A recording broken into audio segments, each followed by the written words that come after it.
Yeah, so hello everyone to the very first Open Access Assembly meeting, international activists transition or open-minded assembly of basically trying to make critical and essential change to the rest of society. That's the main interest of these meetings, or what some of the people are looking for when it comes to them.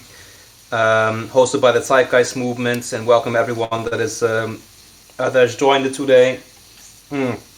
As mentioned, that we didn't really have much time to prepare, and getting more people into these meetings. So we have, at least for a first meeting for 2022, this is quite a good number, and I think an appropriate size to talk about some really important stuff, because I think today I'm going to talk about some really important points, essentials, and things that we should perhaps reflect on from the last year of 2021, coming and transitioning into 2022. What are some of the changes or different things we want to do, and things to keep in mind for being effective in trying to keep people posted on hope and solutions for helping make a more positive and bright future for everybody in the world, including. And yeah, so we will basically we'll go with a bang, and go with just one important thing that we have on the agenda first, before we get into the other stuff, and then try and let the rest of everyone else here speak their minds and talk about what their thoughts are, for example, on any kind of improving factors for these meetings and other things within TZM going on throughout this year. Like I mentioned, there is a link for the notes to the TZM Open Access Assembly meeting notes, so you can put your name there as an attendee, or put any kind of stuff you would like to share in there, perhaps. The link is in the international voice chat, so you can find it in there.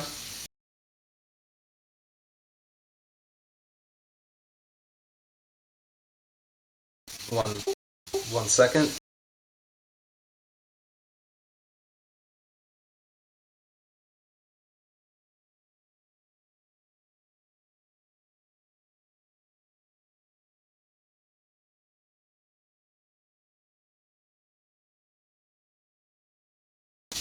Right. So I'll just go into it straight into one of the big things that we're going to be doing this year in relation to any international projects or essentials going on in TZM. Mostly it has to do with our community pages, which has basically become our main hub, information hub of different kinds of projects and stuff going on within the movement, and laying out information and stuff to help people see a better map of what's going on in the movement and different parts of the world, etc. And perhaps one of the things you'll notice is that the website is not really so good looking, and also there's a lot of stuff on there that basically Brandon has he just shared a link with us in the international voice chat. You can see there. So it's basically a project that started but never really got past the bulk work, if you understand what I mean by that. And so therefore we're looking at a website in a skeleton kind of a phase or whatnot, or a level. And so again, there's a lot of stuff in there that is basically in there that is not up to date, not actually really so correct and whatnot. So we are basically redoing the entire website from scratch. I and Mika Kubler, who is not able to join us right now, but he is one of the people I'm working with in basically updating the whole entire page from scratch.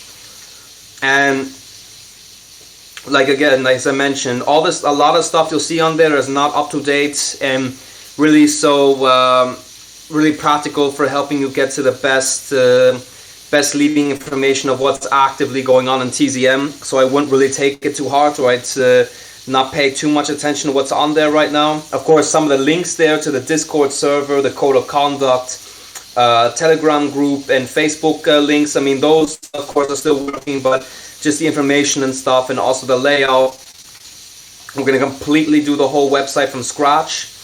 And at some point this year, you'll see a brand new community pages with perhaps not only just a better overface and design and outlook, but also with just a better user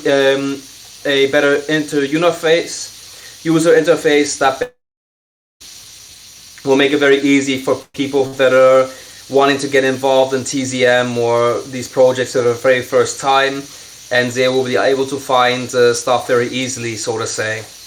And yeah, it's quite a bit of work. We're moving along with it, getting past like making the first scratch designs and whatnot. But it's a nice work in progress, and I'm pretty excited for it to be moving forward very soon to help give basically again just a good like overview about what's going on in any international all the international layers of TZM. So expect at some point to be hearing updates from our Discord server and other social media platforms when we do make the updates, and hopefully it will be accessible and useful to all of you then at that point. Yeah, thanks, Cliff. And like, I just wanted to add real quick that this new kind of TZM main website, the other main website, the zeitgeistmovement.com, will still continue to exist and present our information and train of thought and things happening in the movement, of course. But this will be act like more of our, as it cites name, our community page, and we'll facilitate that community and the project share that we've been missing for a few years. Some may remember a few years ago already now that we tried to. The main website was undergoing a transition, so instead we're keeping the main site as a minimal information hub, and this new tzm.community will host more of our, again, community share projects and facilitate just people coming together and organically just open sourcing projects and allowing that whole life to flourish. As far as activity. Yeah, so as Brandon said, is actually a very good point. So when we're looking at the zeitgeistmovement.com, excuse me, the zeitgeistmovement.com, think of it kind of as like the doormat to a community or to a house or whatever.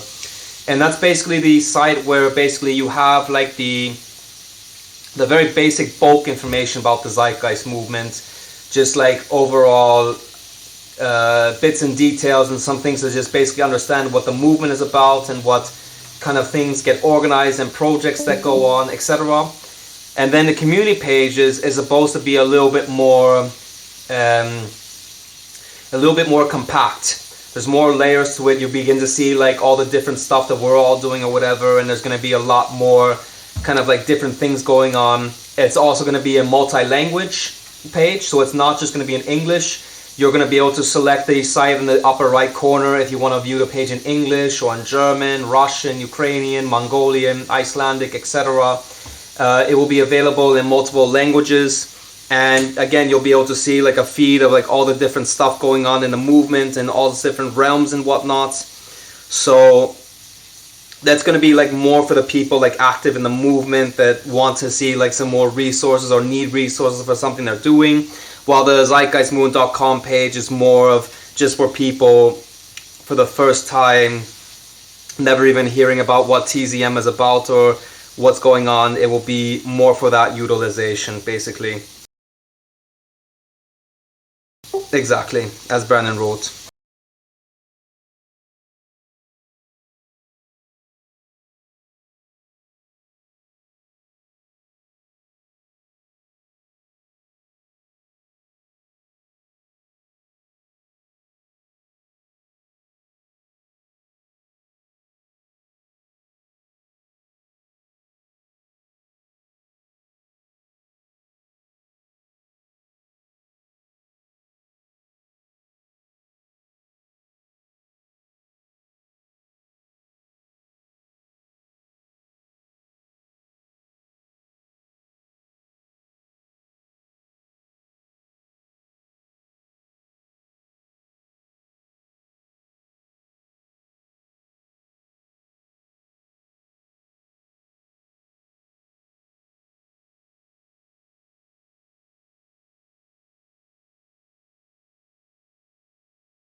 Are there any questions?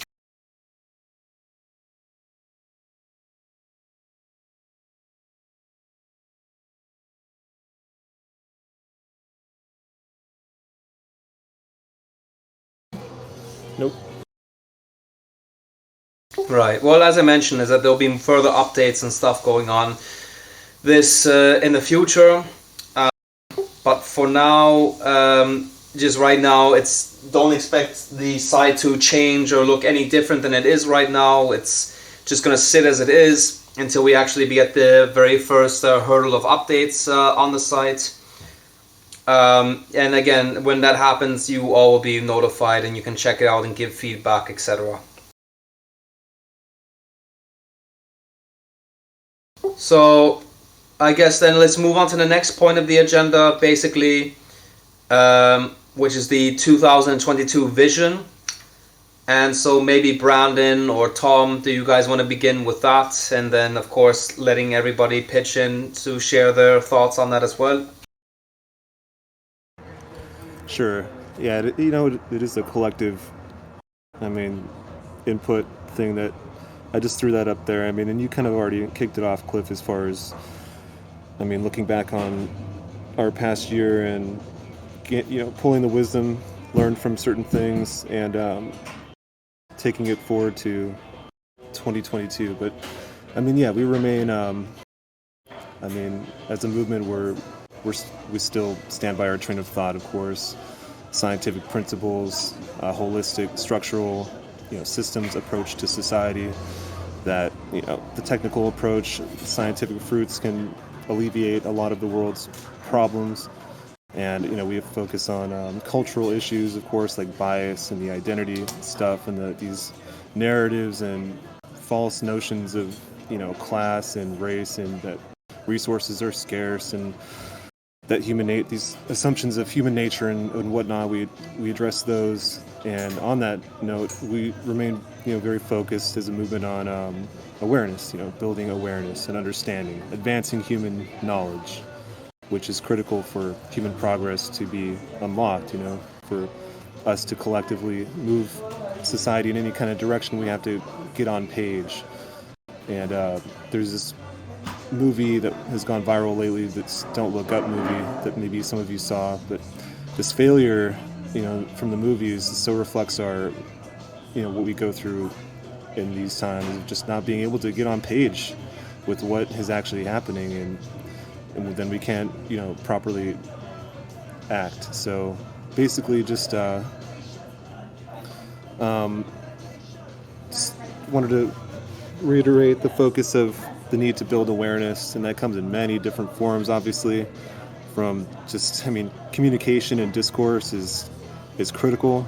Once people, not to always give history lessons, but we're able to connect with villages and whatnot, and connect and congregate together and share ideas, society began to evolve quite rapidly. So our ability to come together and communicate effectively and find some type of consensus on our goals, then either that will be a critical step.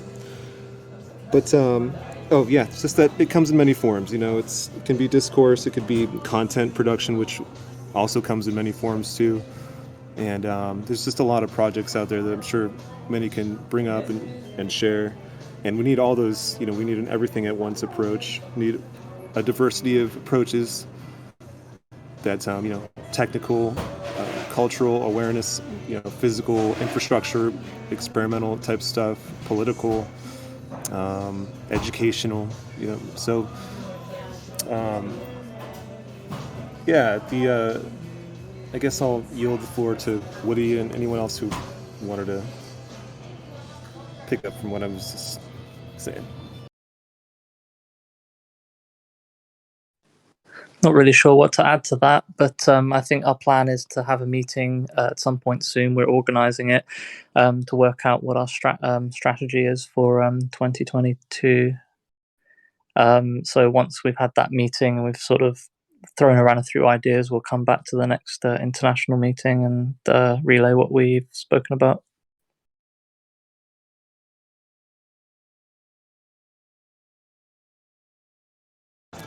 Yeah. Well, go ahead. But oh, sorry, I was just going to say, if anybody here has any ideas as to what our sort of focus for 2022 should be, it would be fantastic if you could share your ideas, because we're always looking for input. I mean, one thing that I would like to share first before I talk about 2022 is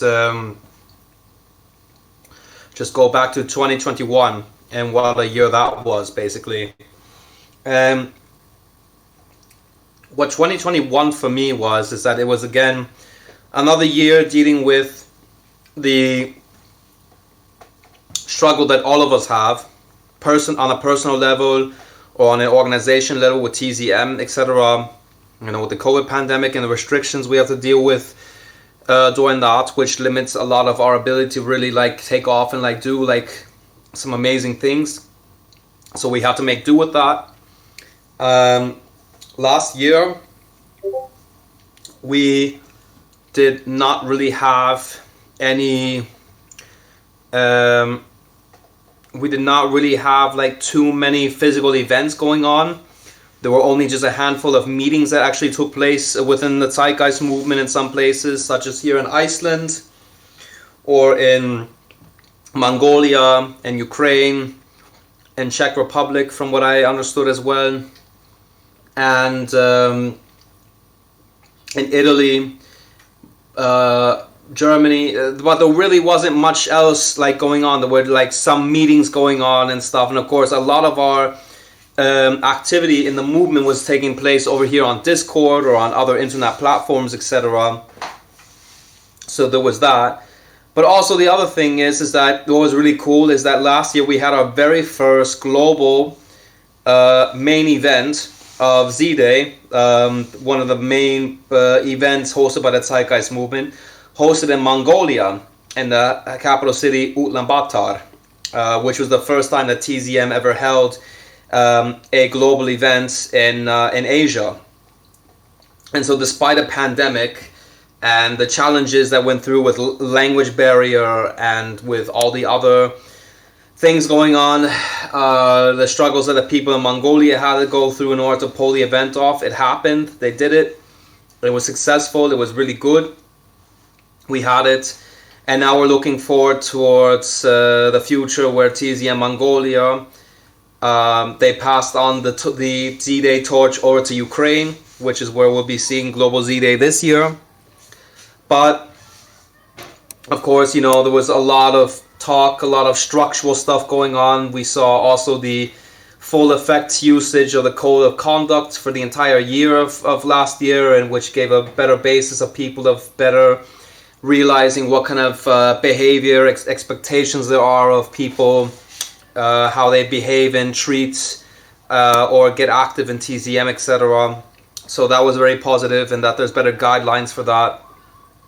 And also just like trying to better like what's a good way to like start off like any kind of new initiatives in TZM or projects, etc. I mean, stuff like this. So I mean, slow year maybe, like it feels like, because we weren't able to have like so many physical meetings or whatever, but there was a lot of progress I think that was made last year, and look forward to carrying it on this year in 2022, where for example we have the 2022 global Z-Day main events this year in Ukraine, which will be a first time for them, as well as just like a whole bunch of like new stuff, like platform changes and also like new apps and stuff coming out. And we have like the new parliament or the new thing in Iceland probably taking off this year, which will be a major TZM project. Hydroponics and stuff happening in TZM Ukraine, for example. TZM Mongolia is going to carry on doing their civil servant work and helping you know, people in need that aren't able to get any help from the city, for example, and they've gotten their name and faces in the newspaper already. So it was a big step in getting the Zeitgeist movement in Mongolia better well known. So I'm sure they're going to take advantage of it this year. Yeah, and I mean, just that it basically just goes right along with what Brandon and Woody just mentioned a few minutes ago. But yeah, that's my add-on to it.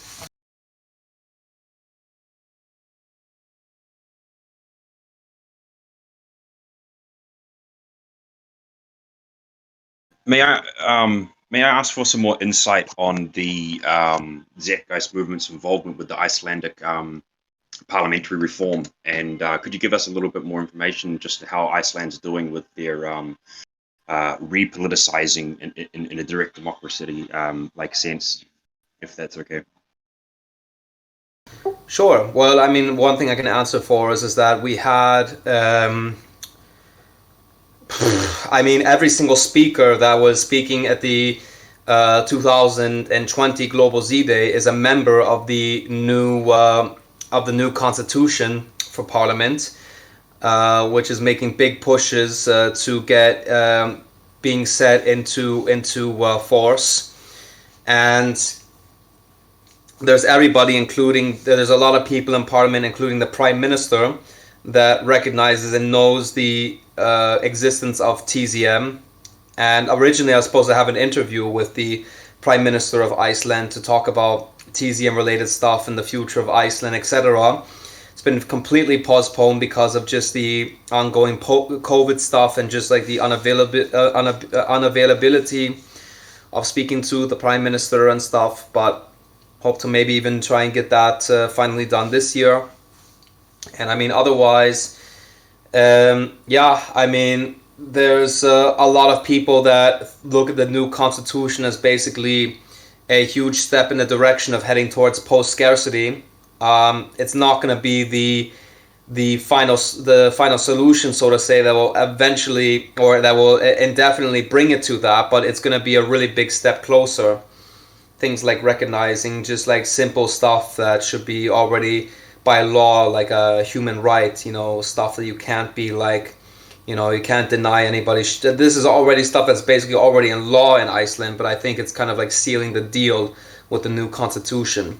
And yeah, we have a new parliament assembly that's being hosted and created by the Zeitgeist movement, which will have a lot of impact, I think, on the new constitution and a lot of stuff going on. But it is a crap load of work, basically. It's a lot of bureaucracy, it's a lot of different, it's just a lot of patience and working with different people and trying to figure out how to get this off. There's money involved because it's not it's, you know, you can't run something like this for free.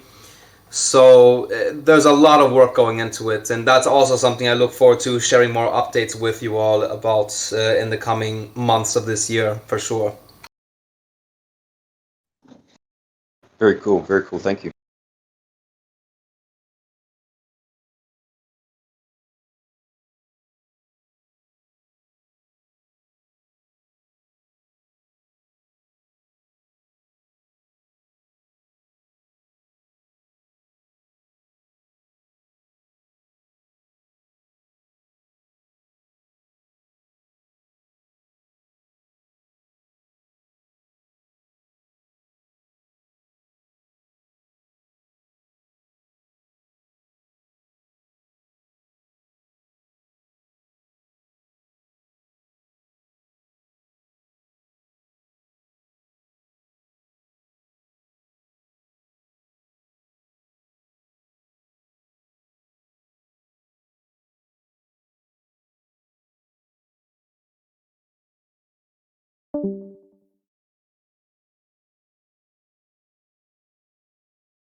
Anybody else like to share anything with the 2022 vision?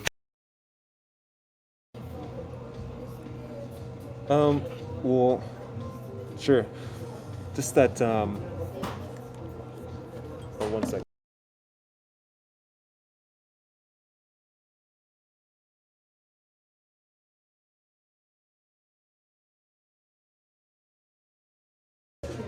Okay. Just that, I really think that we need to, of course, stress content, excuse me, and content that is, you know, laying down our principles as a movement, you know, what our scientific train of thought means, you know, what the holistic structural approach means, you know, looking at society as a complete system, not just looking at one little part or one little problem or solution over here or there, but looking how things relate to each other, that teasing these concepts out for people and for ourselves too. It's a learning process that is involved when you just put something out like that, whether it's a blog or a short little video, with some visuals. And just about anyone who understands these concepts can do that. You don't have to be so academic or technical, but the importance of building awareness, the post-scarcity potential, the technical approach and stuff. Again, the cultural issues I just talked about a minute ago. There's a lot there, what it means to be emergent, in society and in our thinking as individuals too. So of all the change happening in our world, and all the potentials for radically changing it and creating a beautiful world, a lot of times, like I again said a few minutes ago, it's just so hard to get on page and to find some kind of consensus on how we want to move forward sometimes. So a lot of times I really feel like we have to drill back down to these basic principles and concepts and lay out our train of thought and drill down to an even more fundamentally down to awaken people on just a more basic critical thinking level with this type of stuff. It's important to not skip over those things, and I think as a movement that's the vision I see for it is critically important for us to be able to move forward as not just a movement but society. I heavily agree with that part of having to simplify stuff, not dumbify it or make any kind of definition that it loses its value or what its meaning or whatever. But like for example, when we have things being described by some people, if it's like if it's somebody like from Jacques Fresco or Peter Joseph for that matter, some of the stuff that digress on is sometimes or what they elaborate on is extremely complex for a lot of people that are not used to the subjects or the information they're talking about, and so therefore a lot of loss of interest can happen. So, and especially where Peter is kind of like taking a less of a role right now in TZM, it's left onto like us to basically fulfill that, to simplify a lot of the really important lessons and stuff being spoken about, and the strategies and projects that we need to do in order to really engage with society, so that they really have more of a wanting to engage with the movement or with the ideas, so to say. And that's something we have to work on, and of course through content. And which, by the way, we do have content being made here in Iceland with the new video series, but it's taken much longer than expected to even get the first episode out, just because of the resources needed, and it's just an expensive process. But I'm glad to say that this year we'll be seeing the release of it, and it will also be made for those that are interested in really complex, heavy-duty, intellectual thinking kind of things, as well as for people that are not able really to follow with anything so complex on a structural level, that they can also enjoy and begin to find a grasp in participating in the movement, for example. So stuff like this, it's really important. I think that's also elaborated as well.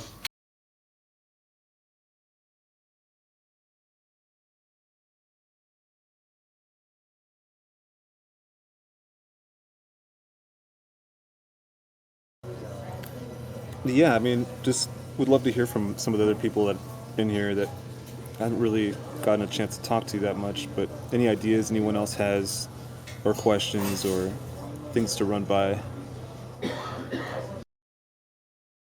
Yeah, you're all very welcome to speak, so don't be shy.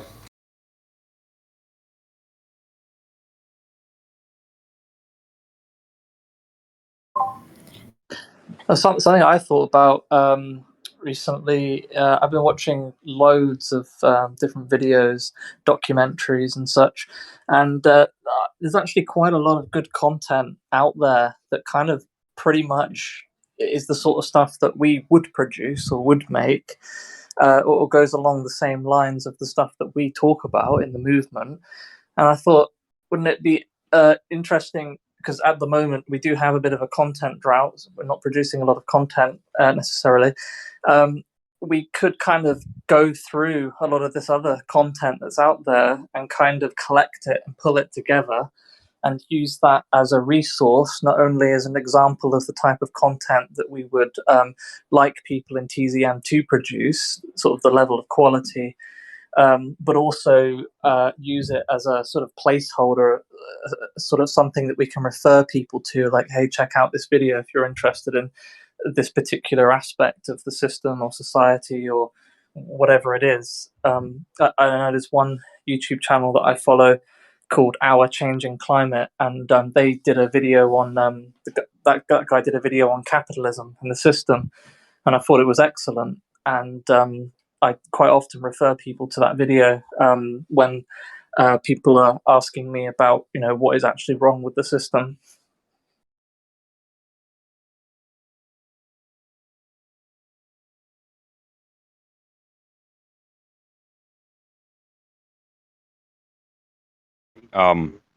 Reaching out to those communities also and forming partnerships, alliances, that sort of stuff would be beneficial. It'd be nice to have a multifaceted front to the Zeitgeist movement where it has got almost like a rebranding and an expansive quality to it. A lot of these organizations are in a similar situation where they've got a drought for their own conceptual limitations, for their own limited interactions within the greater internet of things. We're all aware that we're algorithmically censored and compartmentalized, and especially with this pandemic where they've gone and intentionally locked down the entire planet. This martial law situation globally is reducing information networking potential. So the economy of information amongst us has gone through a similar shutdown phase. So that sort of networking or re-networking and in a sense like subtle rebranding because of those various alliances or allegiances or whatever you want to term it would aid in the re-expansion of the network. The Zeitgeist movement has lost a lot of its activist community over the last 10 years that I've noticed. Various purges have happened amongst us that have sent a few into Hermitville and into the forest and so forth and so on. And this is a major one, what we're going through right now. The other thing is I have some serious concern with the credibility of some sources and the information provided. The amount of sock puppet accounts and intentional misinformation accounts and algorithmic bots and all that sort of stuff on the internet means that the actual let's say truth, okay, because you've got subjective and objective truth, and then there's this middle ground. It's becoming so blurry that it's its own self-limiting paradox, right? Where confirmation bias takes hold because of the existential crisis that is usually erupting once you realize that the system is built in such a way where it's very difficult to get the shit from Shinola or the truth or the crux of the situation. So that's my concern, and that's my my first statement was my recommendation for networking or re-networking.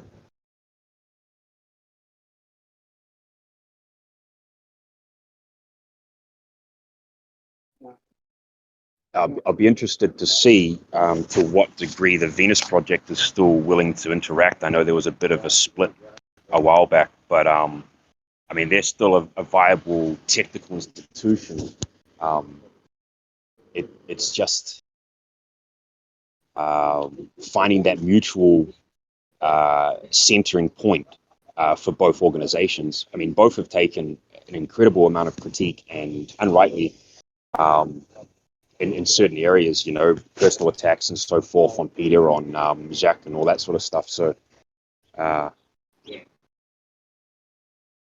well, unfortunately, I don't see much interaction or collaboration going on with the Venus Project anytime soon, considering from what I last understood is that they are very currently close to working with anybody except for anybody that's any interest in the Venus project is basically expected to go directly and work for them directly without any third party. And so that makes it extremely difficult. I think Roxanne, perhaps, who's now really basically in charge of the whole project, is having difficulties or whatever, or was having difficulties. I have no idea. I have not been in touch with her in some years since Jack passed away, when I wrote some emails and had some interaction with her. But I mean, there's been a lot of people that have expressed a lot of disappointments in the direction that the Venus project has gone, and that it's become very closed off, basically. I mean, I'm not going to further comment on that, but that's just what I heard. I can't say how true it is or whatever. I mean, we do have some collaborative workings though with the Zeitgeist movement. I mean, you can say that we're still quite close with the Koto Co-op, which basically was founded through people within the Zeitgeist movement. And you know, I'm always representing Koto Co-op during Global Z Days now, for example, to push further awareness of what they do.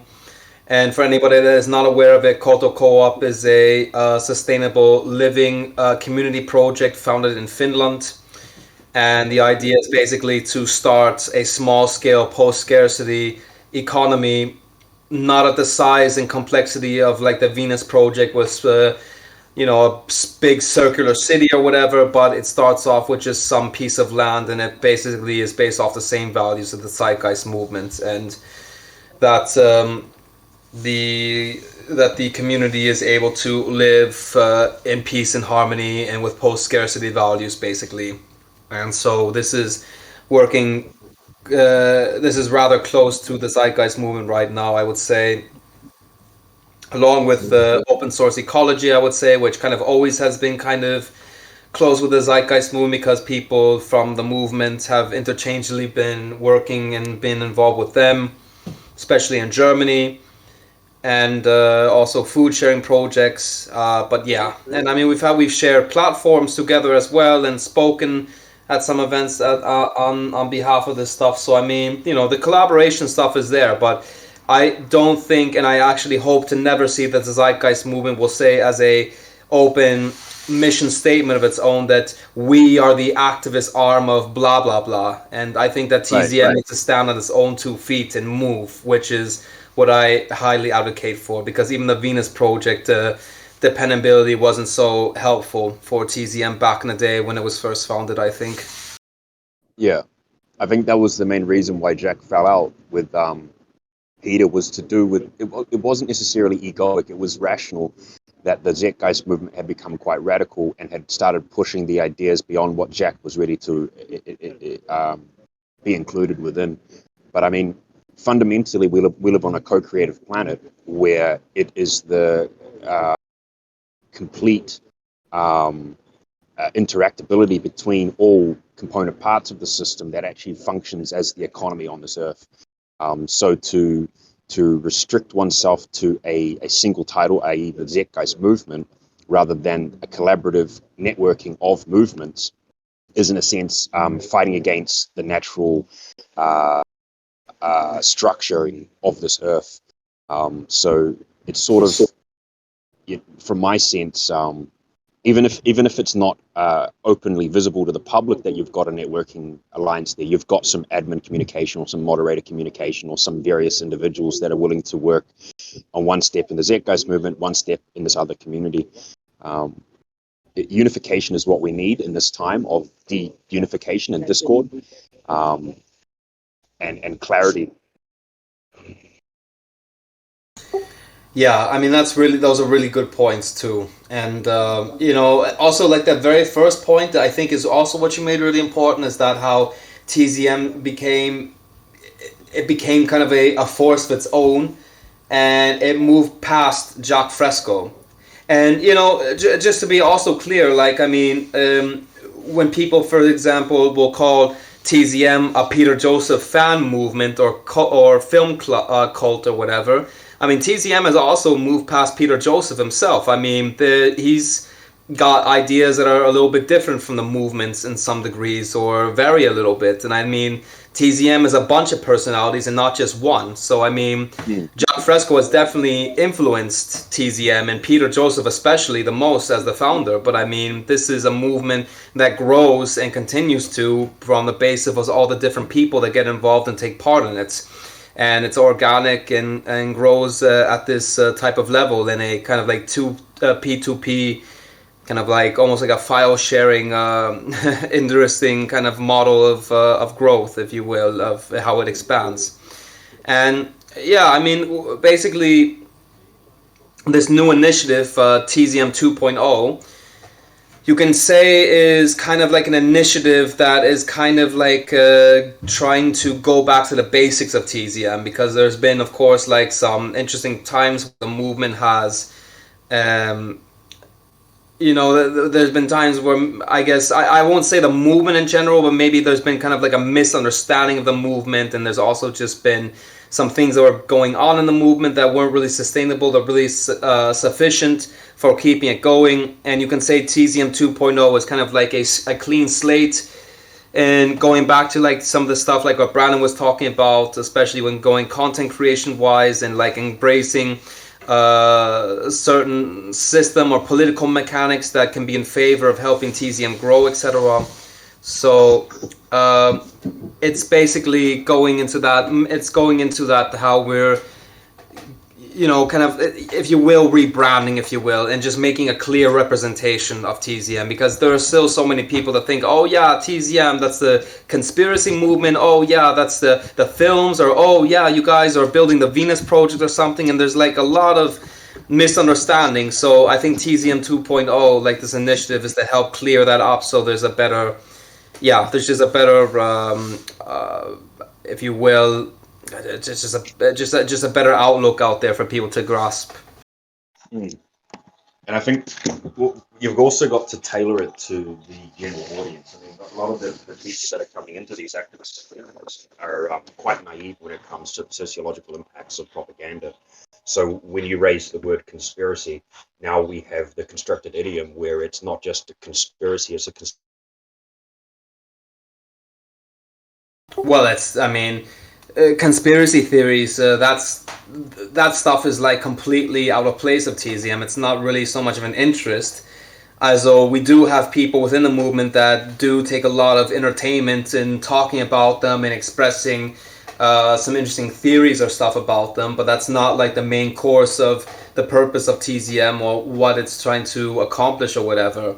It's not about conspiracies, it's about holistic grassroots change and looking forward towards hope and solutions, and moving past the current paradigm, if you will, and what we're dealing with in the current society that's blocking us from living really wholesome and living in a society of well-being, if that makes sense. Living in a society that's based off of well-being, and for example not on artificial things like profit or capital and market growth, etc. That's what I mean to say.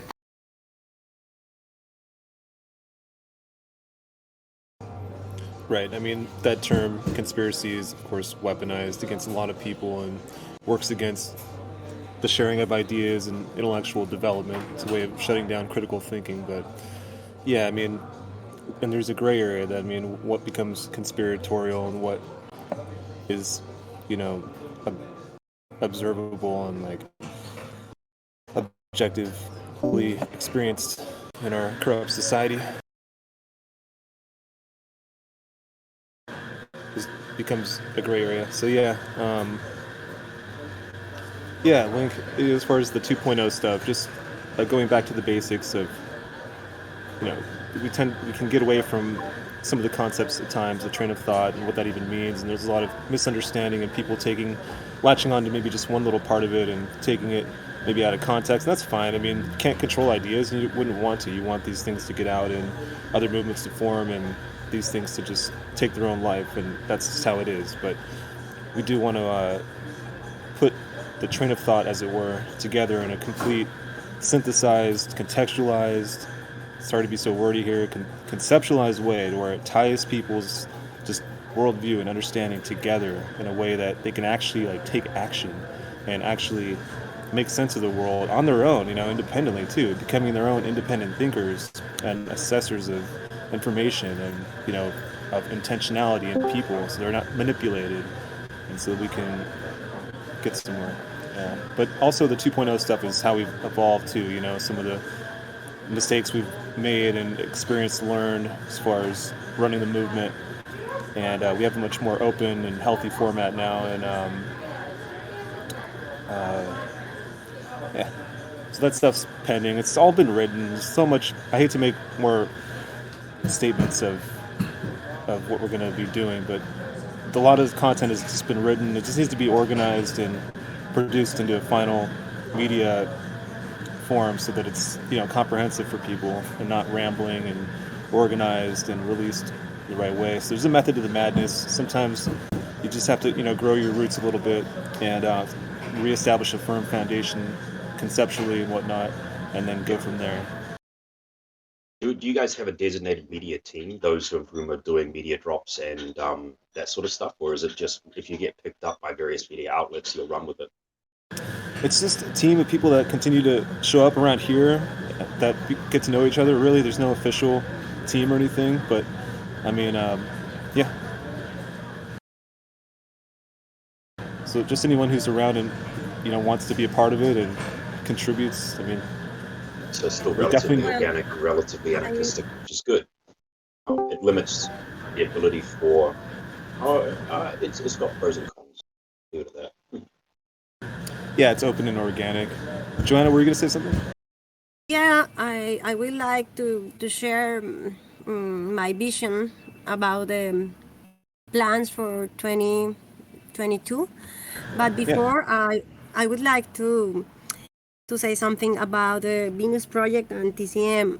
When I see the movie, the moving forward, I had clear that it was the same movement. I mean, Venus Project and TZM share the many basic values about the post-scarcity society and about the economy, resource-based economy. And I think Venus Project is like the pause. I mean the society of the future after and obviously share the same principles of the TCM. But I think as Venus Project, many other projects can exist. I mean, in the world.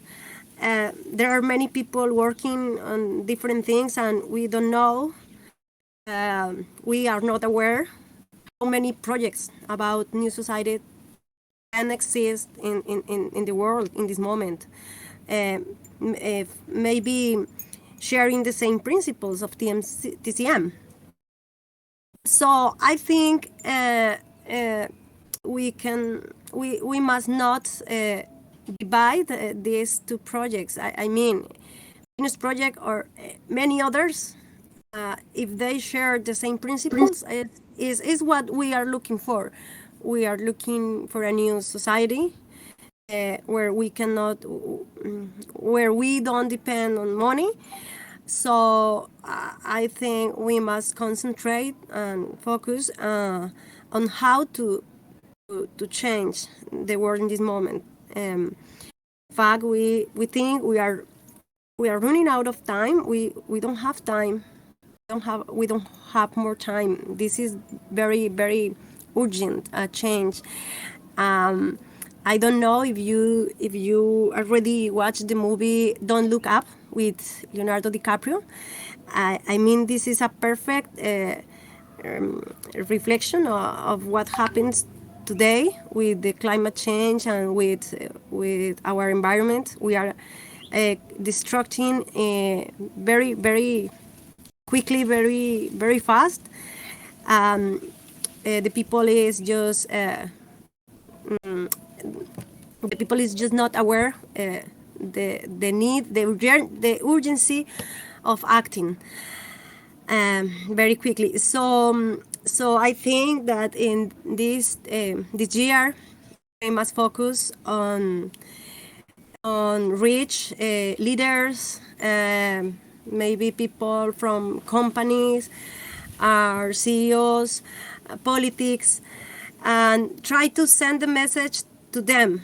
I see that because before I watch the movies and before I read about the Sages movement, I I was very alienated, as as the majority of society, as many of you before you were aware. I was very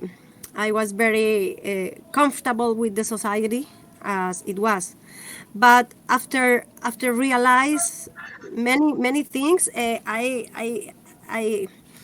I changed my mind completely, and I think many people is just not aware. Many are aware about what's happening, but many people who are leaders, who are politics, they are not aware what was happening. So I So think it's a good point. For example, what you mentioned before about the prime minister talking about the CM. This is marvelous, and maybe can do the same things, the same actions in different countries with the leaders, with many environmental leaders, or people who can influence, for example, the young people, reach public figures that in this moment are not aware what is happening with the so monetary system. yeah. So insofar as that's concerned, I work with a lot of hackers, and what you're talking about with awareness is now really crucial, that we become aware that people like Leonardo DiCaprio is a complete shit, right? He's completely illegitimate and false.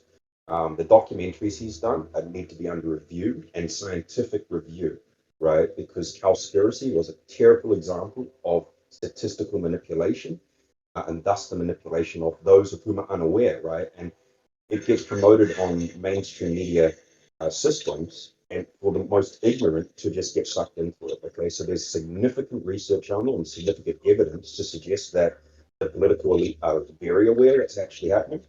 Okay, there is a small minority of whom have good hearts and good intentions but are incredibly naive. Okay, so there's like, you could call it like a 50 split. There's 50% of the political elite who are very corrupted and entrenched within the Hollywood industrial militarized media system. Okay, and people like Leonardo DiCaprio are a slap in the face to any credible researcher and anyone with any sort of critical thinking. He's not a leader, and he's not a authoritative figure on any of this sort of stuff, right? He's a political tool for manipulating large masses of people into a psychotic state of detachment. Um, you must be very, very careful, and you must almost insist that you get hackers to see what these guys are doing behind the scenes. Okay. Um, you guys may be or may be not aware of the level of research that is out there to do with Pedogate and the sex trafficking and all that sort of stuff. Leonardo DiCaprio is on that fucking list. All right. So when we watch these documentaries, we need to be fucking critical. And a good example is Cowspiracy. Absolutely a conspiracy movie. Okay. You don't take one system of production and universally apply it across the planet, which is exactly what they do. Right. American productivity and monoculture is not reflective of the entire ecosystem. And thus, it gives a very bad light on what is actually a natural symbiosis. Okay. So, again, we need to be really mindful and actually allow critical thinking and critical discussion, open discourse about these sort of topics. Um, as I said in one of the chats prior to this, I was a TZM moderator in the early 2010, 11, 12 era. 2012, I dropped off the grid. I went completely anonymous. I blacked out and left it all behind because I noticed at that time, right, Facebook went through what they call updates, right, where I was a moderator on the Occupy movement for New Zealand, so that's 5,000 people, on a Facebook page, right? And I'd get about 1,000 to 2,000 hits per post, and we all would. Overnight, they censored everything algorithmically, so we're down to 200 to 300 already in alignment. So this is the activistic community. They got segregated, and we lost a lot of connections in the Zcash movement at that time. I then spent 10 years researching, deep diving, I mean, like aligning with various backing organizations around the planet and various other groups to actually sort the truth from what is being propagandized, right? I would go so far as to say right now that any mainstream media is at least 10% misinformation. Okay, and the 10% misinformation is the most dangerous shit because that slips in. Okay, so the intentional separation of groups, separate or disconnect people in order to control them, that has been implemented to the nth degree. We're now so disconnected and so disassociated with what national symbiosis looks like. You have the most radical movements popping up. Okay, where you've got things like Black Lives Matter, but all lives don't matter. Where you've got things like speciesism is terrible, so be a vegan. The irony of such movements philosophically comes down to a lack of critical thinking and awareness when it comes to ideological comes down to the lack of awareness with what these ideologies at a core philosophical level are talking about. Okay, and that has left a lot of people in a state of zero credibility amongst the general audience because they seem to be disconnected. They seem to be and perceived to be not rational or not relevant. So becoming mainstream means that we're going to have to drop a lot of this bullshit. You can't carry around documentaries like Cowspiracy as a fact anymore. It is complete emotional manipulation, just like the 2012 film, right? I've done a lot of research into the background of the manipulation of media and emotional reactionism and the manipulation of people through emotions bypasses their intellectual faculties, and it gets righteous indignation. It gets these people fired up to make these changes, but they're pushing in the wrong direction, right? And scientism, the movement of scientism, is now more or less disconnected from any scientific methodology, and is now more of a cult than anything, right? I mean, yeah, it can be. Definitely don't want to allow science to become tomorrow's dogma, you know? Science and rationality has to continually check itself, you know, recursively, cyclically. It's not easy. There's a lot of corrupt interests and systems in play, and obviously media is one of the most corrupt entities, and we know the way they manipulate emotions and politicize issues and weaponize, you know, things against activism and change, but the science can still come out of corrupt systems. You know, there can still be institutions and people that don't have profit incentives, you know, that are corroborating science. And I mean, I hear what you're saying, and it's something that people will just have to continue to discuss and get on page about, because I'm not one for just speaking in absolutes and just shutting things down. But the widely corroborated, you know, understanding is that it's not just one issue either. It's a lot of life systems and overreach of resources and overpopulation and pollution and weather patterns. And I mean, even if all the climate ecological stuff aside just stopped right now, which it's not, but just to say hypothetically it was a non-issue, there's still, I mean 40 million in slavery. There's I mean, a billion in starving to death. There's poverty. There's tens of thousands sleeping on the streets at night. And those are the true pandemics as well.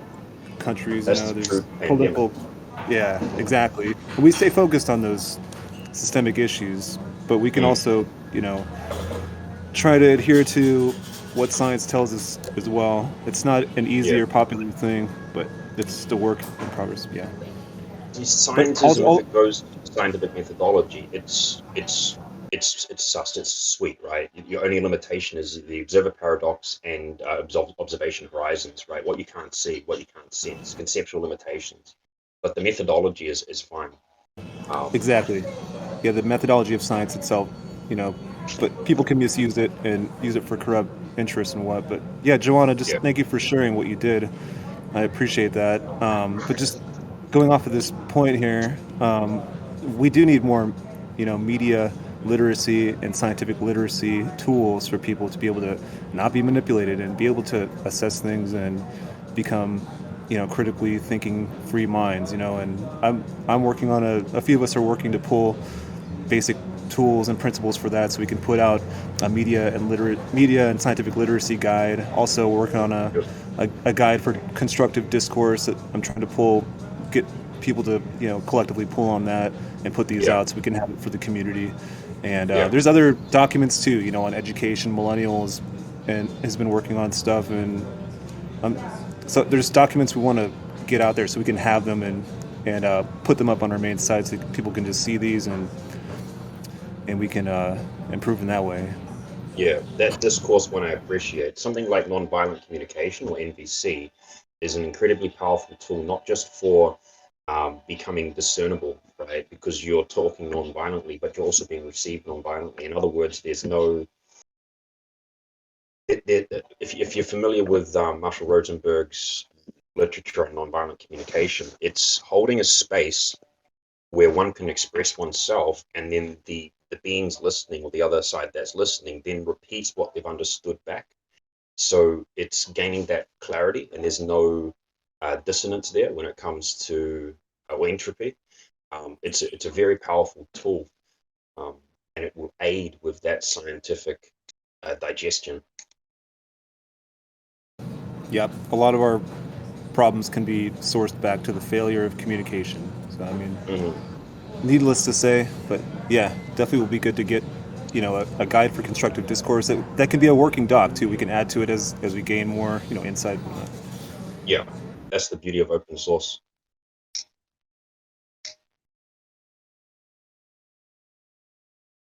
And I guess millennial, you don't have a mic today, huh? Hello? Oh hey, Can you hear me? you're a little low, but we can hear you okay. I'm hold on. Hi. Hi. I'm low. Hold on. You're fine. Oh, okay. Yes, hi. How are you? Um yeah, yes, thank you for inviting me. I was just listening, of course, and I was thinking about well, it's been a while I think since I've spoken on here, but yeah, so let's see. I mean, my background is some people are new, but my background is, of course, as Brandon has mentioned, I've worked on doing a lot of stuff with education. And I think because education is important and it's also very accessible, especially on a platform like Discord, because it's very easy to set up. You don't need to rent a room or a school. You don't need to get hired as a teacher. You don't need to go to some university campus, and then have all these rules and make a schedule, and and you don't have to deal with HR. All you do is you just get on Discord with a mic and maybe a video camera and invite some people and you talk and you post stuff on, you share your screen, right? So it's as easy as that. So because of the low barrier to entry of something like that, it's like anyone can do that. Like anyone, who has who has just that basic digital equipment can do that, right? So it makes it so it's so opportunist that you have to do it um, because it's too good uh, in a sense. In a sense, it's too good to be true. Um, but yeah, so that's what I do, and I've worked with undergraduate students and such like that. But the thing is, I think, well, one thing I should say, and this would be important for us to know the demographics of the movement, because I suspect that people, like, what do you think? How old do you think the average person? I don't how how young do you think people are, in terms of the district? If you were to give a distribution, how many would you say? What proportion of people would you say are under 20 years old in this movement? Uh,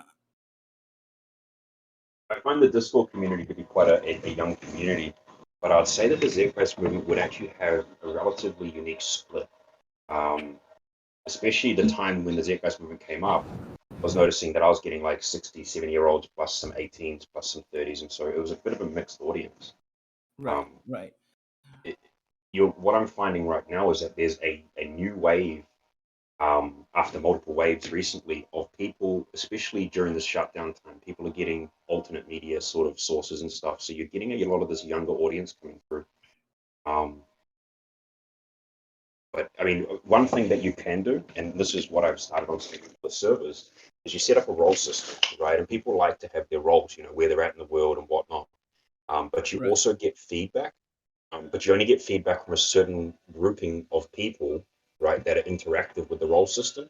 So you're going to get a heap Mm. of lurkers that don't do anything, but you do get a bit of like a polling system where they get there, I'm in Australasia, I'm fucking 30 plus, I'm male, I'm, my backgrounds are like maybe ethnobotany, you know, uh, geology, things like that, right? So you can get that reflective nature back on servers like the Discord server.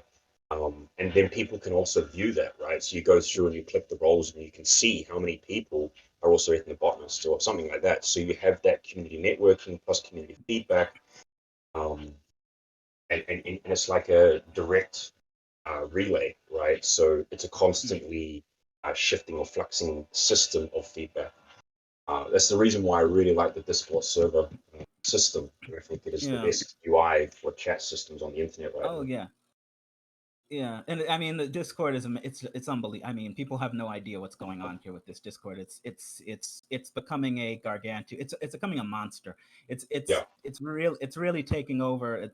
I mean, for better or for worse, it's really taking over a lot of the internet chat. Not just internet, yeah, but a lot of things. A lot of yeah, digital spaces where chat is yeah, occurring is being funneled into Discord, yeah. which is really incredible, great for Discord, because it just means you're always going to have, at least communication will always be available on this platform Not somewhere. just that. Because I work with a lot of anonymous communities on Discord, we were quite concerned. I've noticed various communities being taken down for content they've posted, or just various individuals on the network, right? So after a couple of servers got completely deleted or raided or hacked or whatever, Anonymous have stepped in, and we kind of have systems in place to make sure that Discord is A, not censored, and B, Yeah, never going that's to be good. taken down, right? So That's good. That's very good. um, Yeah, very it's important. it's it's super exciting. So what I would the predictions that I see coming out of this is there's a couple things, right? There's a concern, but there's also a positive. The positive side of it is Discord's not going anywhere, and it's going to be the most dominant chat That's server right. on the internet, right? Because of its Yes. technical capacity. The Yes. problem I'm finding is this goes into general user programming. When you have a look at Facebook, you have a single feed that scrolls up and down, right? You have one channel, Yeah. and then you have various threads popping off those channels. Yeah. The structure of Facebook itself and the user interface is DRM, digitally restricted media, right? And censored heavily and also propagandized. You post something about COVID, you're going to get a Google search and fucking recommendations, all that sort of shit. All Yeah. completely censored as misinformation. Right. So the general user coming out of these spaces, Instagram, Facebook, Twitter, they're single feeders. They have a awareness time of about 6 seconds. If you don't capture the view in 6 seconds, you're not going to get 30 seconds of intrigue. And if Right. it doesn't intrigue them for 30 seconds, you ain't going to get a half an hour view. Okay? All right. Got it. Nobody Yeah. watches hour-long documentaries anymore. That's That's the right. dedicated academic community. So what we need Yes. to do is we need to become aware of the general community of whom we're trying to capture that market, but then Right. tailor what we do, what we produce, to actually enable more Right. interaction, right, and less entropy. Because people are flickers; they flick, they like, they move on, right? That's right. That's You right. need Yeah. that. You need that thumbs up, thumbs down, and you need that open, reflective Okay. capacity of this Yeah. of Yeah. I see what you're talking. I see you what you're know, talking about. Yeah. So Yeah. we've got to be really mindful. You've got to analyze what the mainstream are using, because those Right. tools, they've programmed them. When they come on Discord, they have no the fuck idea what's going on, because they've got Yeah, 50 yeah. channels to 200 channels, and they're going, holy shit, it's Right, much right. more than I can compute. So I'm finding that there's a huge lurking community that will Yes. disappear from Discord because they are unable to involve themselves technically. Yeah, yeah. And so, when I see the 2,000 members in the Team Z guys server, you've really only got about 100 active ones, maybe 200, Right. 300 lurking. Okay? Right. And And maybe only 30 to 50 that are contributing actively. yeah. That's right. I mean, that's correct. And I mean, I'm not to call people out, but the thing is, like, the people see the issue with Discord is that even though we have an idea, like our roles, we have only certain roles, restricted roles, and there are certain administrative roles that are only for certain people. So unless unless we have a management team that can respond to these things, rapidly and almost instantly, really, which is what we should have. Unless, a 24, and that's why I was mentioning a 24-hour, unless we have something like at least a 12, if not a 24-hour operation, these things will not be executed because people Right. who will not have the power to execute them, right? So that Right. is why we need a management team that basically is a 24-hour operation, Yeah. for just about everything. Without that, these ideas are great, but they're not going to be executed. Yeah. And Discord, again, is an excellent platform for that. They have bots that run ticket systems, so Right. you can submit a ticket. So we you just get need edited. people in here admit it, to be responsive, to be aware of that. I think the most important thing is we need them to understand that if you want to have these nice things in this TZM server, you need to be a 24-hour operation. You need to be responsive, because if you're not, then these things will get lost. So that is what I would say would be the way to go in order to have those provisions.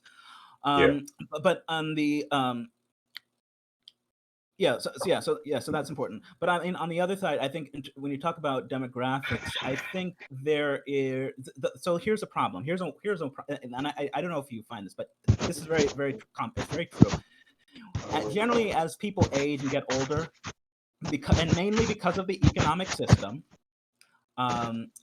what happens is you lose time. Time goes down as you head towards what's called middle age, for a number of socioeconomic factors.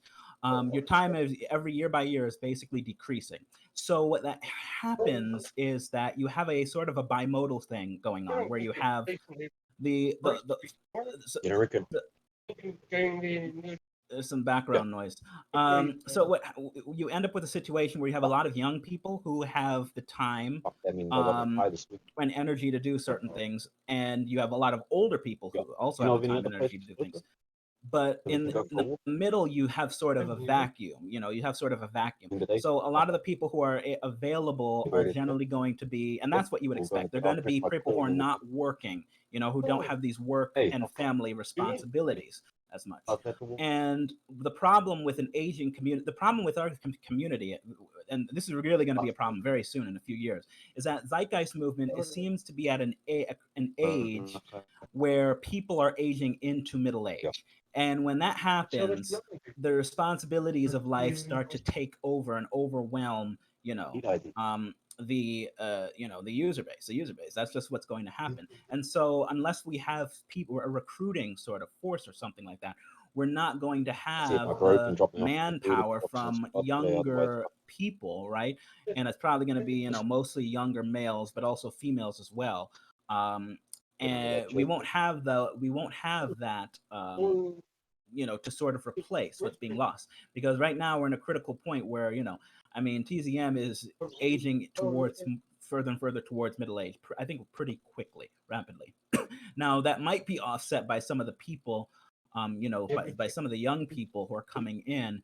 And if young people, I think if they recognize that this is sort of an activist movement for change, for major change, that might help, bring some younger people in. But ultimately, as you said, we would have to tailor it to a younger crowd, and we'd have to, as you mentioned, we'd have to tailor things to younger crowds, and so that would be very important.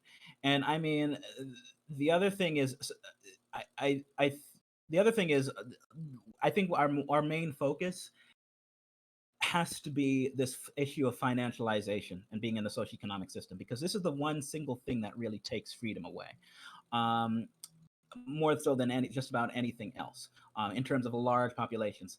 Um, the economic system, if you will, the financial the system of financialization. Once we are able to do that, then we'll have all the freedom and time and also energy and even resources. We'll be able to think about, and actually implement all of these interesting ideas, because there's so many different ideas, so many different roles that people could play. But these things will never be long lasting if peoples are occupied. And the major thing that occupies people, in their time is the imperative for, it's the imperative to work within the system, within the economic system. So I think that should be our main focus. And I mean, I know if you listen to Peter Joseph's, um, his Revolution Now chats, he is doubling down on that, and I think that is exactly the right direction. As he should be. He should be doubling down. We should all be doubling down on this, getting away, because this is really the major. The more I look into it, the more you look in, the more you'll realize that this is the major crux.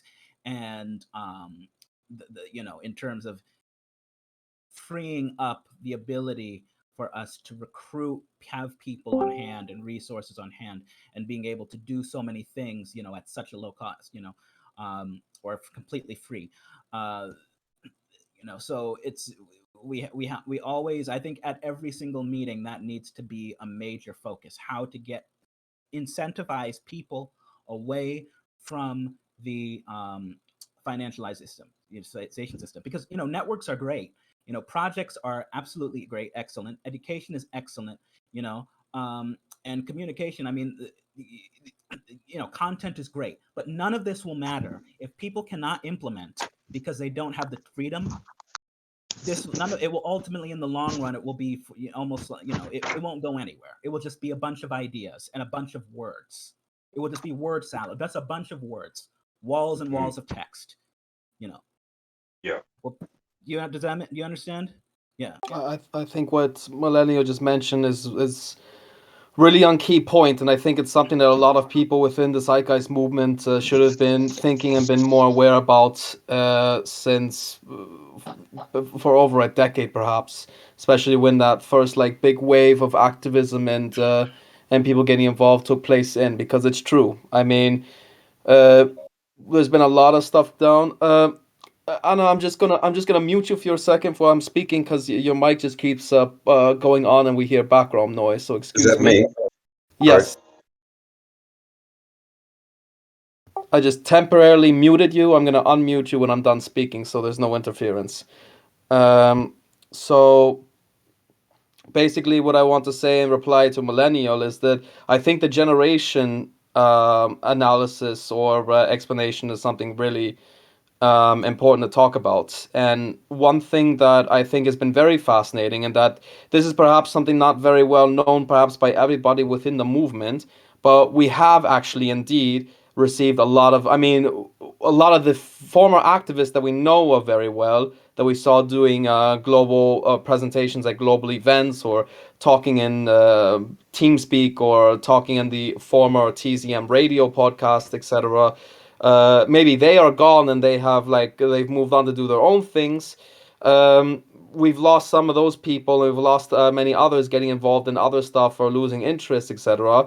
But we've actually gained a lot of new people over the past few years, and especially we've gained a lot of younger ones as well, especially within the Scandinavian countries. And one term that I like to coin these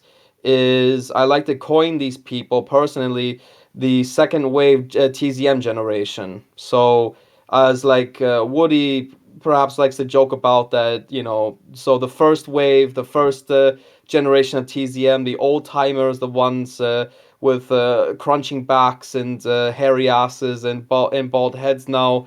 They're the ones that were first enticed or involved in a movement back when Peter Joseph announced the movement from his second movie, Zeitgeist Addendum, and the whole Venus Project thing, and the whole all that push going on through Occupy Wall Street, etc.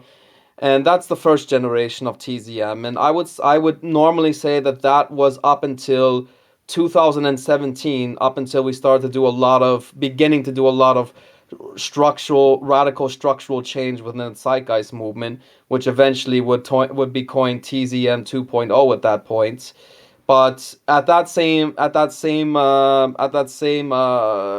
of the chronic in 2017, this is when I started to personally see a huge wave of younger people from ages 19 to 25 getting involved in TZM. Again, mostly in Nordic countries, in Iceland, and Sweden, and Finland, for example.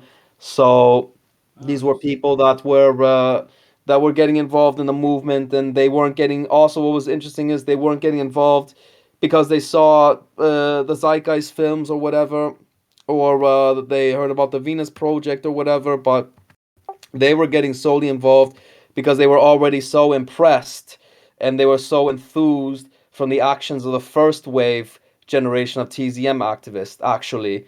And this was told to me personally by one of them, who was actually quite a frequent member and user of the Discord server that unfortunately wasn't able to join us tonight. But so we do have a new generation that can take the first wave generation's place, so to say, as we get busy and we hit mid-age, as Millennia was talking about. But it's not enough still. There's still not enough. We need to basically find more people to fill in more of the gaps of the people of the first wave that have already left or are unable to continue in the movement, so to say. So, and when talking about, for example, how we communicate and how we basically expand on how we communicate like the efforts of the movement, like what's the point of TZM, etc., and what are we doing? What's this movement about? I mean, this has to be definitely approached from a different angle than how we used to do it in 2008. You know, the way that we would talk about TZM or what its purpose is, if we did it the same way as we did in 2008, I think people personally would just fall asleep because people's attention spans are just so screwed up and fried in 2022 like no ever before, I think. So I think these are important points to like mention, especially, and that you know I think there's going to be, especially with the coming days and the coming like current events that are happening, we'll probably see a huge resurge of TZM and also a bunch of other movements or groups that are looking for the similar change and goals or whatnot. I could definitely see it coming back. It's just a matter of us basically getting our structure, getting our crap together, basically, so that we perform much better than before. Yeah, that's interesting. Yeah, it sounds like an echo boom or something like that. Yeah. Yeah, that's great. Yeah, yeah. So I mean, if we, I think we have people. I think we would be surprised how much we could. I think we'd be very surprised, some shocked, possibly shocked, how much we could get done if we just had people who had the freedom. I'm always so concerned about how people are in terms of sometimes their daily lives. I kind of feel like we should be using TZM to take care of people or something. Because I'm just sometimes I just think about how people, their ability, what their capacity is, to actually contribute to something like this, and maybe if there's something we could do to sort of because I think that would go a long way. I actually just want to comment on that really quickly, Milena, just really quickly.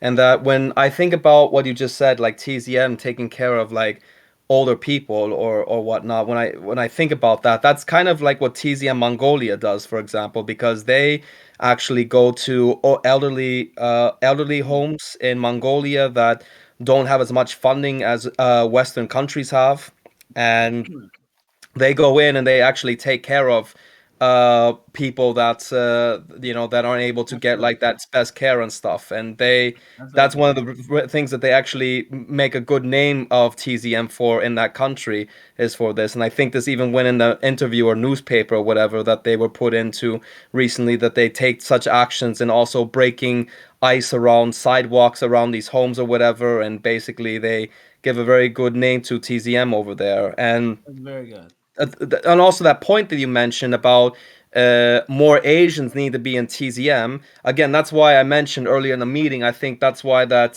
for 2021 it was just crucial that we had our first global event over in Asia, because I think Mongolia is basically our foot in the door to getting an even larger Asian audience in the future in TZM, and I that is agree. not only just Westerners, you know. Yeah. Right. And Mongolia's right on the edge. Mongolia's been right on the edge for a while with its social revolution. I've been watching it for at least 5 to 6 years now, and they've got a very interesting culture there. Um, so It's there's beautiful. a very good avenue there. Very Um,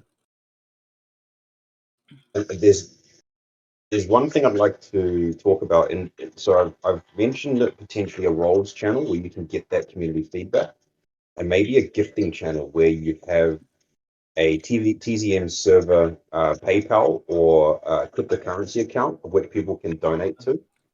Um, and you can have designated plans and goals that once you hit certain markers, then the money is dished out to, I don't know, for example, um, get boosts for the server, or boost so admin staff can get a Nitro account and can start using it, or you can pay for various bots, or you can pay for various people who can't, let's say, fly to Mongolia. You can start a fund for various leaders amongst this community to be there to represent the international community.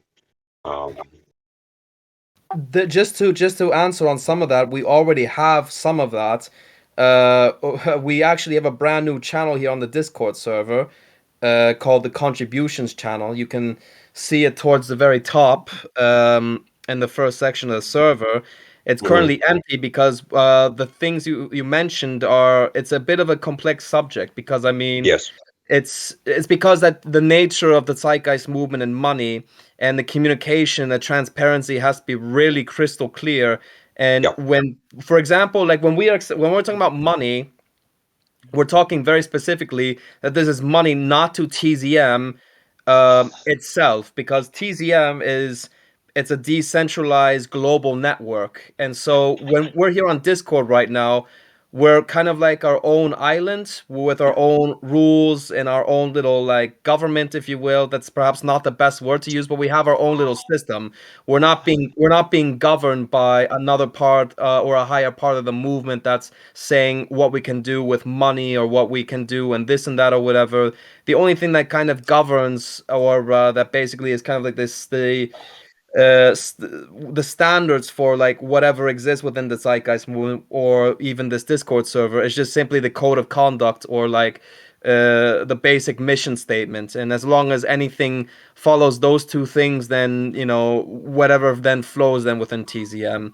And with that said, when we talk about having a donation page here for here on this Discord server, it's strictly for the Discord server specifically, and that we can use that money, for example, to boost the server or make improvements, or maybe purchase some really high tech bots that can do a lot of things for us here on the server, more than what Carabot is able to do for us right now.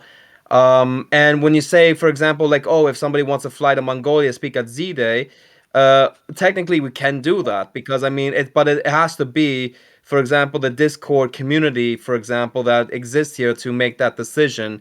It Mhm.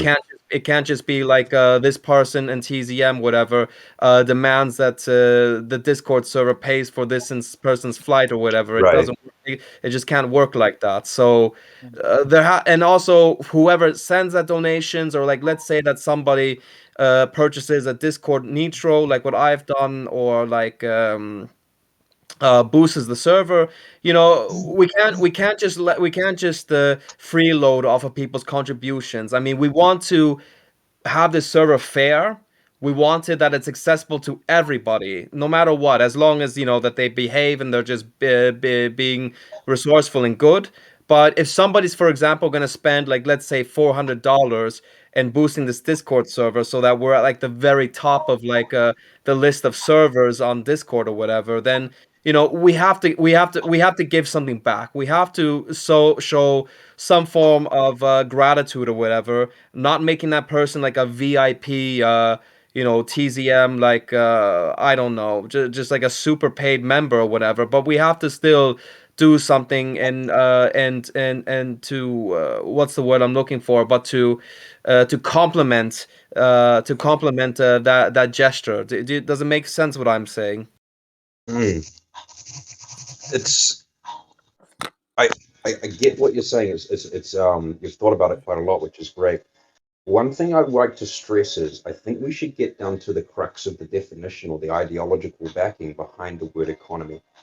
So on the server currently, probably written within the code of conduct, but not precisely enough, I'd say, would be the fact that the TZM server essentially is an economy of information and mutual support between users.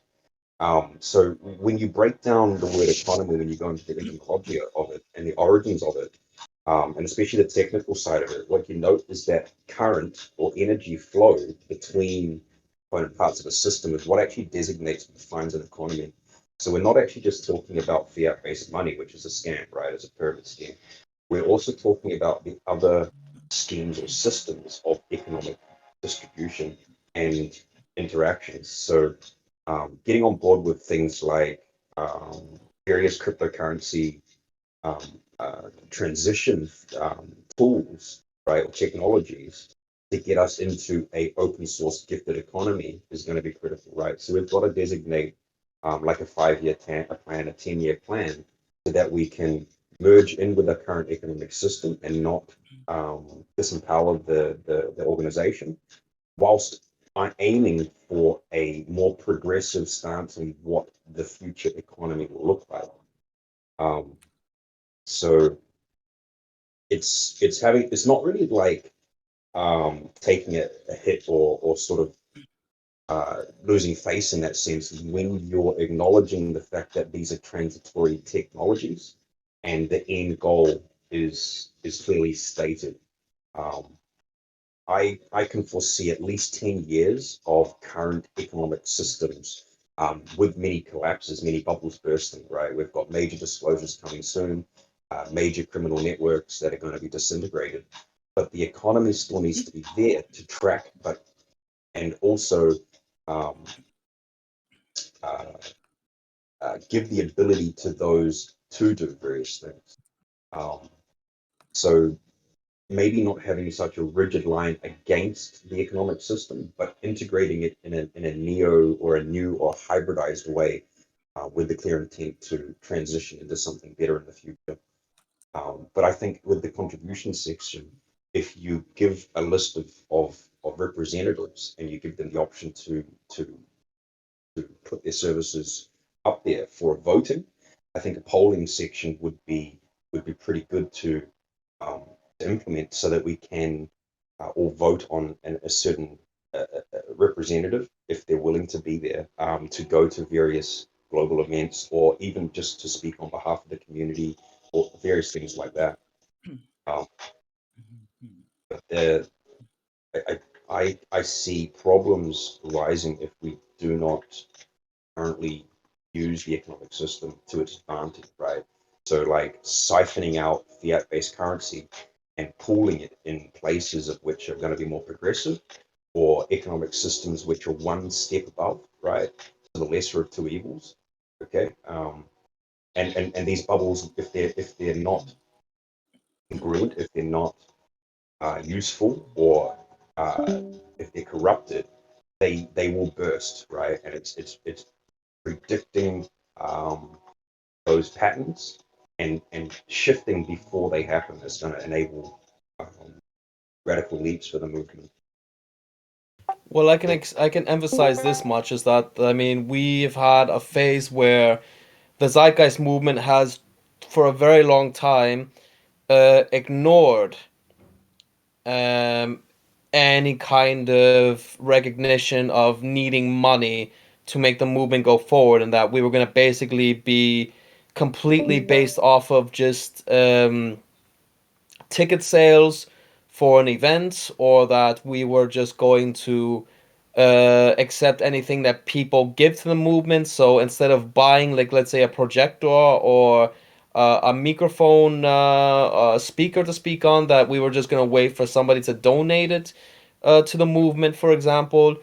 Uh, Not only was this very ineffective and very actually not unsustainable to further provide further stuff for the movement, but it became extremely complicated to manage it because we just simply were um, too rebellious, so to say, to even engage in trying to create such an economy, as perhaps what you would say in your words, and that um, we realized much later on that, you know, the thing is that this movement is existing within a social economic or a monetary system, and we're not exempt, and that we need to basically, we have to utilize, and this is a part of the TZM 2.0 initiative, is that we have to take advantage and use some of these current structures in order to keep TZM at bay and to sustain itself until the point to when the movement is so basically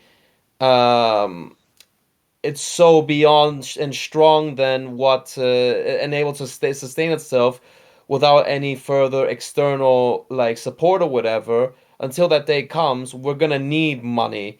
And even while we were saying, for example, that the movement has never really needed money, the truth is that there were, for example, lots of activists in the history of the movement that were active, that were paying lots of money out of their own pockets in order to keep things in the movement going and alive. And so it's not a really fair and honest answer to say that TZM works without money and has never needed money or donations or whatever, because the truth is that it has used it. And I think what has to be different now in the future is that we currently do accept donations, and we do, for example, look and are open for these types of contributions, but that we're very transparent about them, and we're very honest about uh, what do we do with this money, for what is it for, as well as who gave it to us, as long as the donor is comfortable with that information be provided. The also important thing is that is this is basically a step in just trying to like sustain ourselves in this very moment, to where, like I mentioned, hopefully there comes a point that where we don't need any kind of a financial support or money, and we simply just really don't need to accept them anymore. But that would be the goal. That would be like that would be transcending literally in a post scarcity. But at this current time, if we, for example, got a donation of like €1 million right now to this Discord server, oh my goodness, I mean, there would be so many things that I think we would like to do to just simply improve and simplify the server and all this stuff. And of course, we can even use that money for other things and improving other areas in the movement. But I mean, Jesus, I mean, it would be really good to have, because I mean, a lot of us, again, I mean, we're working on a volunteer basis. We're working on a very exhausted volunteer basis, where our volunteerism is just about depleted completely, and we don't really have any other resources to use to fill in the gaps of when we're unable to volunteer to keep things going. So I think you know where this is going, what I'm saying. Yeah. As mentioned, what Melanie was mentioning is that we need a 24/7 functioning like agent, as an information agent, which I'm not talking about like from a secret agency or whatever, but an information agent, or just some kind of an information provider, as a bot, or people, for example, like people in Europe or North America switch roles with people in Asia or in Australia, uh and there's a system of us like rotating our roles and stuff like this. I mean, we Right. just need more sustainability in these kinds of things. That's the main point. Mm. I think if you do What you expand need. the activist or the moderator section, it would be really nice to have the geolocation roles, so that you do have the awareness of the time zones that are able to be, um, you know, the time zones that people are able to be there on the server to manage that information, and having that global moderator connection is going to facilitate that to a degree. We currently have that because we have moderators from Europe, from North America, and from Australia, and we basically rotate. Where, for example, when a few of us Europeans go to bed, we have Brandon, and then we have three Australians that are usually awake on that time zone to watch over the server while we are asleep, for example. Mm. So there's a few things you're missing. Okay, so first of all, if you're going to do something, you really want to start with a schedule. You need a schedule so that you know you have some sort of pattern that you can see, and you can see, it will just give you. Well, you should. I mean, you really should have a schedule, because you don't have enough people.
You could say okay, or questions channel, and that could just be where you post, a short thing about how to contact the managerial team, and who's on the managerial team, how to contact. A manager That could be it. introduction section would be also good, so they can give a little blurb, and all the managers have their locations, their specific expertises, and so forth and so on. I will mention. I want to just reply that, for example, we don't have a official schedule. I mean, because one of the reasons is that we don't really have the resources to be telling people to be working kind of like on a shift basis. I mean, it's only just kind of like it's only like mentioned in our moderation guide that we just expect that people they basically spend some time and just reviewing and looking over notifications coming from the server, etc., especially when it's like their time or whatever. I mean, so to say, we do have shifts, but they're unofficial shifts. There's no like 7 to 10, or I mean 7 to 6 or whatever.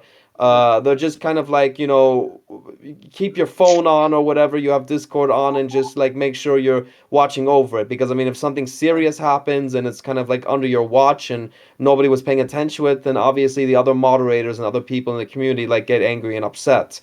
And then there's a problem. But that's never really happened though before yet, That is why you need to have, I mean, either again, that's why you need to have more people, because you obviously you don't hold certain people to a schedule per se, when that is what they should really, if you should do, if you really want it to work. Well, let me just say this, is that if we otherwise you'd have to just get more people. I mean, what you'd have to do is get enough people so that whenever a new person comes in there, or something, or there's a question asked, there's always a response. And I would predict that you would probably need about, somewhere about 15 to probably roughly 15 people could probably handle that. That would be the goal too. I mean, I've spoken about that, is that we would need to be, especially with the expansion of the server right now, which it has grown. I mean, we've gone over 1,000 people in a year, which was it still is a big number for us. So we definitely need to be looking into new moderators in our team and stuff. But the other thing is that um, like when we talk about, for example, like money and rewards, for example, like we even spoke about, well, okay, look, we have everybody doing this on a volunteer basis. There are people that are basically falling into having to work a lot, and to do they basically don't really have much time to be doing such a task like moderating Discord, because it can be quite tedious and tiresome. But okay, what if, for example, if we started like getting money, donation money sent to the server here, what if we use some of that, for example, to give our moderators, like, let's say, 50 euro gift cards or something per month, for example, and they can use that gift card to go take their family out for dinner, or like get whatever something they really need or whatever, and do something nice. Nothing really that you can call a payroll, or kind of like a minimum wage thing, and it's not a wage, it's just a gift or whatever. But it was just a thought that we talked about, if like this may be able to I like think that would help, for help. example. I think that would help, for sure. But I think it's honestly, I would say it's probably going to be more important that you just have more people.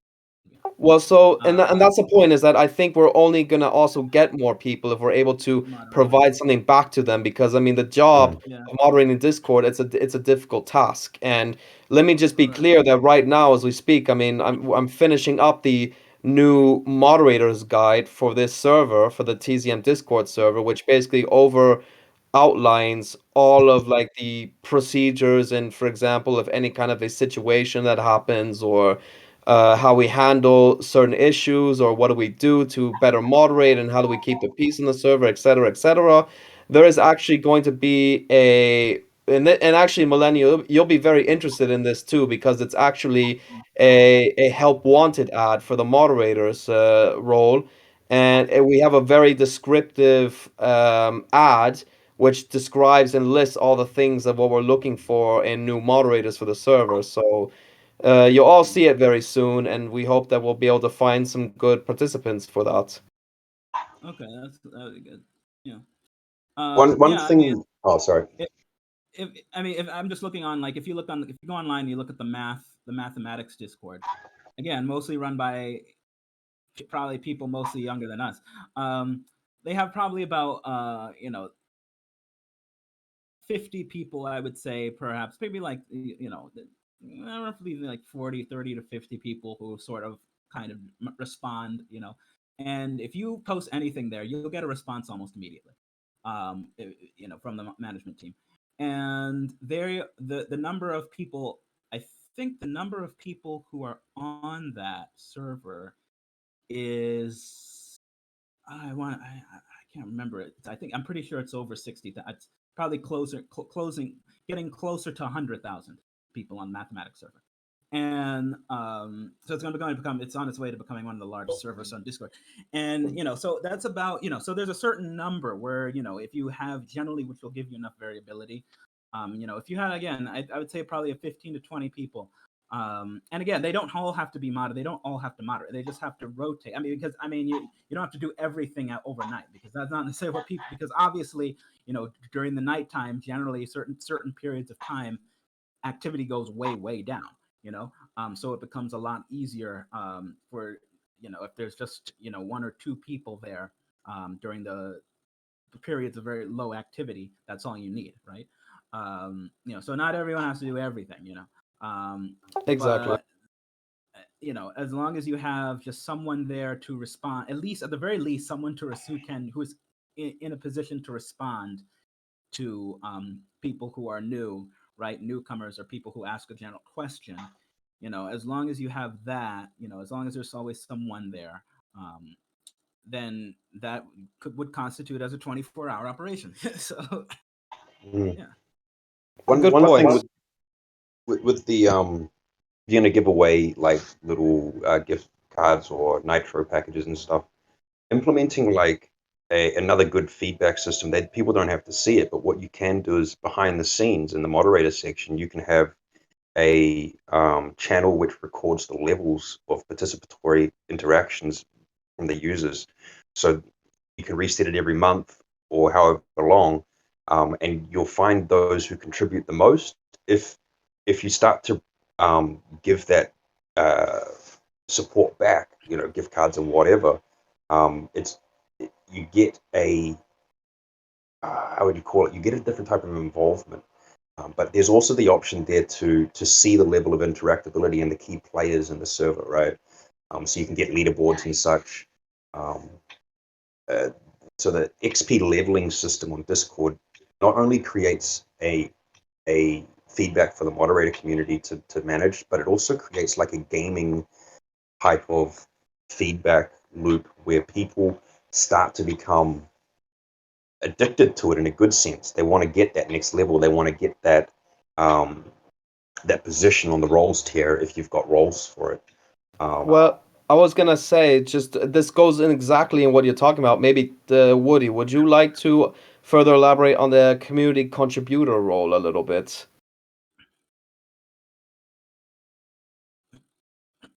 Yeah, okay.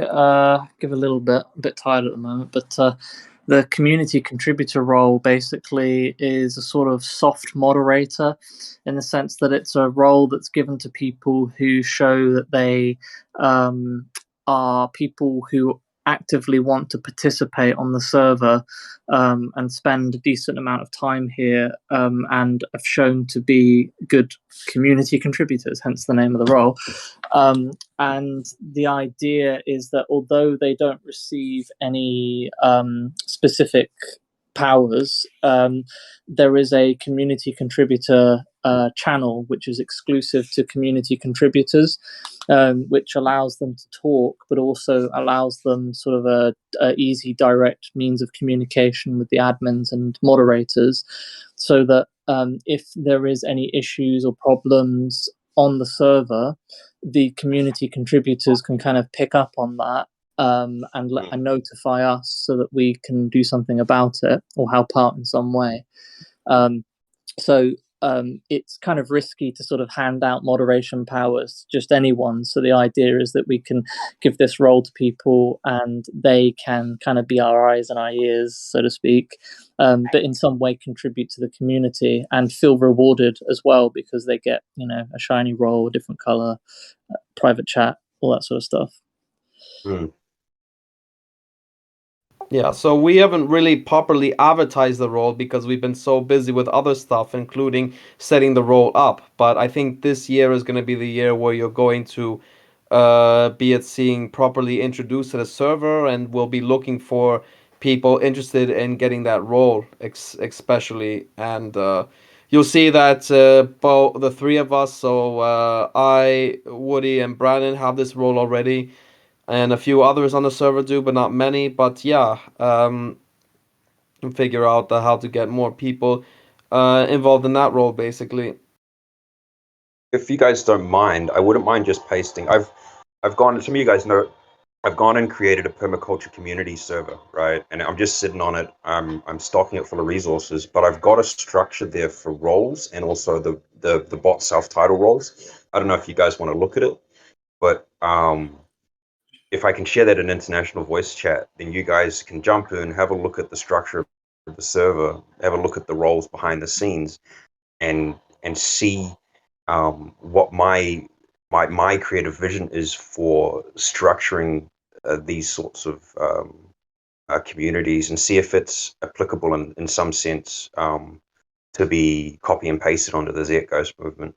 I initially had the plan to form a partnership with the Zeitgeist movement, and I know I've been talking to Batisia, but can't pronounce her fucking name. But I've had a lot of chats with the Aussie girl, Badakia, I can't remember, about that, and how, again, like reaching out to various community groups, activistic organizations, or whatever, and finding a way to integrate them will make a much more stable foundation for the Zeitgeist movement to move forward. But yeah, it's interesting because there's like over the last 2 to 3 years that I've been on Discord, there's been a lot of learning and development for me to figure out how people actually need things structured. And I mean, it's just an interesting process. Yeah, indeed. I'll just chuck that link in there, and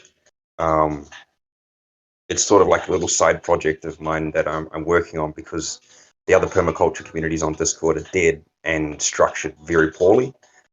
So people just leave pretty much straight away. But the leveling system is pretty important. I believe it makes a game-like phenomena of it. It's like cooperative competitivism as well, where you sort of want to prolong a chat and develop it further to get that extra level, because there's a role perk, or there's a visual perk, or maybe it's just nice to see some feedback from a bot. But Yeah, feel free to share it. I see it here now. That's nice. Take a look at it later. I'm gonna actually depart from the meeting though now. We've been going on for 2 hours and I need to get some sleep. And I just want to quickly say thank you everyone for coming to the meeting, and it was really fun to kick it off for so far for this first one for 2022. The next one I think will be much better advertised and put on social media, and we'll have a lot more people. But I mean, between the few of us today, or the 7, 8 of us, it's already been a very nice meeting. So yeah, thank you. Yeah. Thank you. Yeah, thanks, Cliff, for hosting, and good to see everybody here and contributing and for inputting. And just, lastly, we're evolving as a movement. And just to cap off on a lot of the subjects we talked about, I mean, we need to stop denying ourselves power, social power, financial power, political power, and embrace the diversity, the range of activist approaches, and to break away from, the existing systems which, inhibit us to have the time and the bandwidth and energy to, think and to organize and change the world. So we're evolving, and it's organic, so it's just a work in progress. Always will be, of course, but yeah, I'll see you guys up the road. I'm always around, so thanks again. Thank you, Brandon. Thank you, everyone, again. Ciao, ciao. Goodbye, everyone.